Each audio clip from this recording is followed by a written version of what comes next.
एक जंगल में एक बार टोनी चिड़िया और उसकी बेटी दोनों एक साथ रहते थे। माँ, मुझे बड़ी भूख लगी है। मुझे कुछ खाने को ला कर दो। आज हमारे घर कुछ भी नहीं है तो मैं क्या खाऊं। माँ, मेरे लिए कुछ खाने के लिए लेके आओ। अरे बेटी, मैं क्या करूं, मैं भी तो मजबूर हूँ। चल के देखती हूँ, यदि खेती में कुछ फसल उगे होंगे तो उसमें से काट के लेके आऊंगी खाने के लिए। तुम यहीं पर रहना।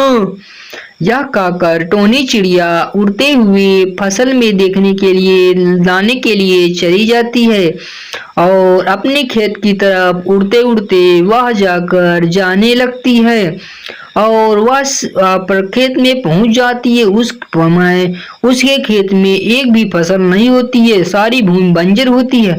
अरे मैं क्या कहूँ, सारी भूमि तो बंजर है।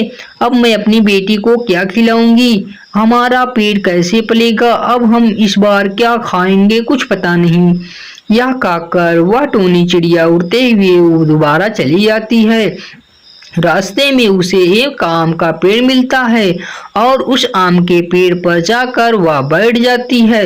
इसके बाद कुछ आम जल्दी जल्दी से खाकर अपना भूख मिटा लेती है और चलती हूँ, अपनी बेटी के लिए भी थोड़ा आम ले लेती हूँ, वह भी भूख के मारे तड़प रही होगी।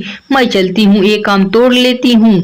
यह कहकर टोनी चिड़िया एक आम तोड़कर अपने चोंच में रख लेती है और अपने चोंच की सहायता से पीठ पर लादकर उसे आम को लेकर जाने लगती है और ले जाकर अपनी बेटी को आम को दे देती है।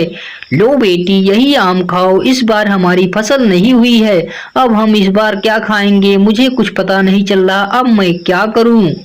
तभी वह टोनी चिड़िया जैसे ही आम को खाना शुरू कर देती है तैसे ही वहाँ बहुत तेजीली चमकती है और एक बाल वाली चिड़िया वहाँ आ जाती है।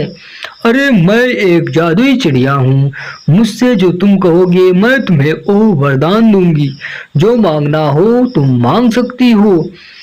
अरे मेरी इस बार फसल अच्छी नहीं हुई है और हम सब भूख के मारे मर रहे हैं। तुम अपनी जादुई शक्ति मारो जिससे हमारी फसल बहुत अच्छी हो जाए।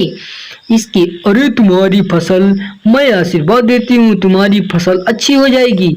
यह कहकर वह बाल वाली चिड़िया तुरंत वहां से गायब हो जाती है और दोनों चिड़िए अपने खेत में देखने के लिए दोबारा से जाने लगती हैं और अपने खेत में हरा भरा देखकर, सारा फसल देखकर बहुत खुश हो जाती है दोनों चिड़िए।